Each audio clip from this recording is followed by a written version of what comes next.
Hi, I'm Marlon May from MMHealthandFitness.com, and today I'd like to show you how to test your deep abdominals using a pressure cuff. Now remember, when it comes to deeper abdominals, they're different to the outer layer of abdominals, or more superficial layer. Remember, the superficial layer, what they do is they bunch up and contract out. The deep abdominals draw the belly button in to narrow the waist, which serves a purpose of stabilizing the spine, protecting the spine, just like a weight belt or a back brace would for the spine. But this is a natural method in which to do it. Not to mention, of course, it makes the core abdominal area look nice because it's aesthetically pleasing to the eye to have a narrow waist. So how we basically test this muscle and to get quantitative feedback, to be able to quantify how well we're doing and how strong this muscle is, we use the pressure cuff. So I'll show you now how to do it. So we try and get the pressure cuff lined up so it's directly underneath the belly button.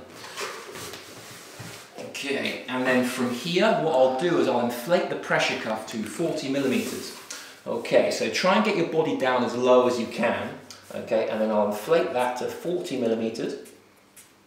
Okay, now once I've got it to 40, I inhale.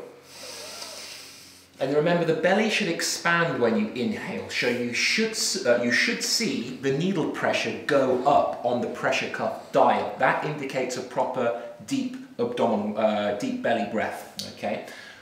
Once you've pumped the pressure cuff up to 40 and you've taken your deep abdominal breath, belly breath, the pressure cuff or the needle should go above 40.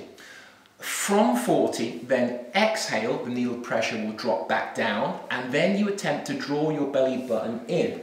So I'll do that once more. I'll pump it up to 40, inhale, belly expands, I then exhale, pressure drops back down to 40, and then I draw my belly button in and reduce the pressure on the dial.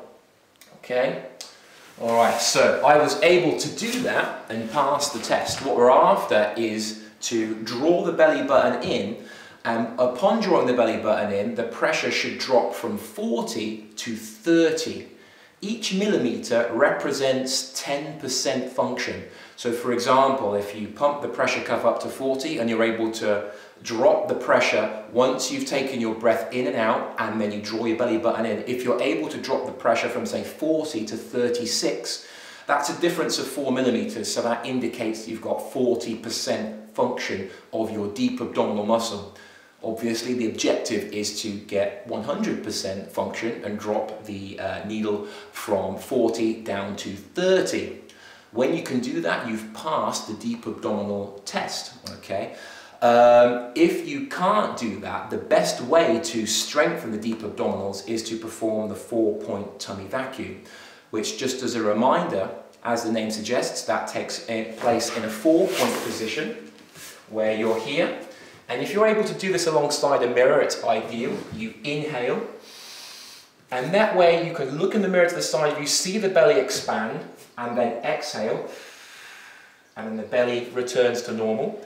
I like to do the first breath and then the second breath, then draw in. So I inhale, and then exhale, and then draw the belly button in. Now remember, we're after holding this for 10 seconds, okay? This builds our endurance. After 10 seconds of holding, we inhale, exhale, inhale, exhale and draw in, and hold for another 10 seconds. This muscle has to last, so this builds endurance in the deep abdominal muscle. Okay, we want to perform about 10 repetitions like this. Okay, so that's the way in which to start to rehabilitate or build the strength of your deep abdominal muscle back up if you've discovered that you cannot draw it down sufficiently on the pressure cuff test.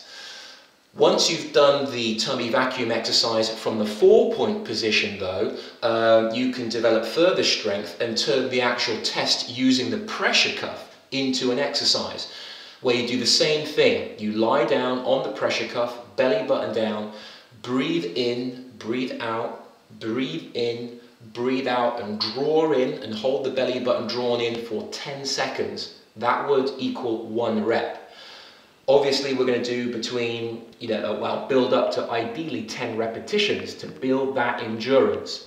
But doing it using the pressure cuff, you're able to then quantify each repetition's performance and whether or not you're able to draw the belly button in and get that 100% function each time and draw and reduce the pressure from 40 to 30.